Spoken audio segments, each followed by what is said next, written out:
Xavier de Fontenay règle ses comptes avec Sylvie Tellier. Dans une interview accordée à Jordan Deluxe dans son émission La Piscine, l'homme d'affaires a poussé un violent coup de gueule. Xavier de Fontenay en froid avec Sylvie Tellier. Le livre Couronne et préjugés de Sylvie Tellier contient diverses révélations. Dans cet ouvrage, l'ancienne reine de beauté n'hésite pas à faire de bouleversantes confidences. En effet, le contenu du livre a de quoi étonner. Et certains, à l'instar de Xavier de Fontenay, s'indignent des informations qui s'y trouvent.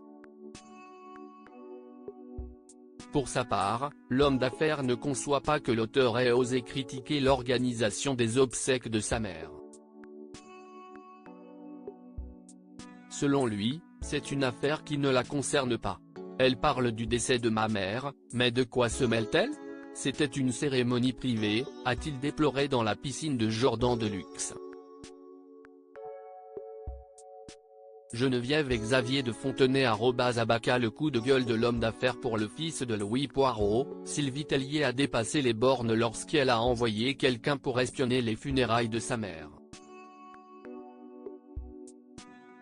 Qu'elle s'occupe d'elle, de ses proches, de sa famille, mais qu'elle ne vienne pas réclamer quoi que ce soit pour cette journée de deuil, a-t-il lancé. Mais ces plaintes ne s'arrêtent pas là. Durant son interview, le frère de Ludovic a également critiqué Sylvie Tellier pour son ouvrage Sans compromis, Conversation avec Sylvie Tellier.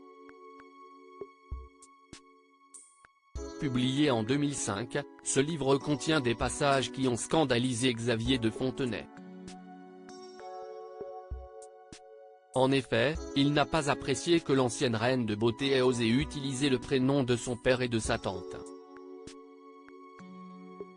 Elle parlait de ma tante, qu'elle appelait par son prénom Marguerite, et de mon père, Louis.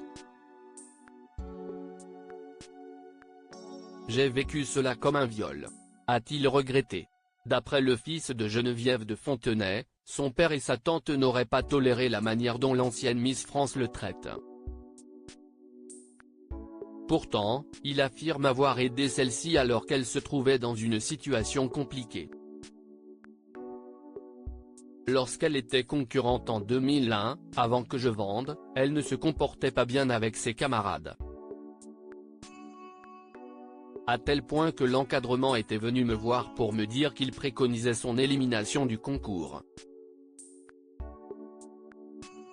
Je lui ai sauvé la mise en disant que je n'avais rien vu, a-t-il raconté.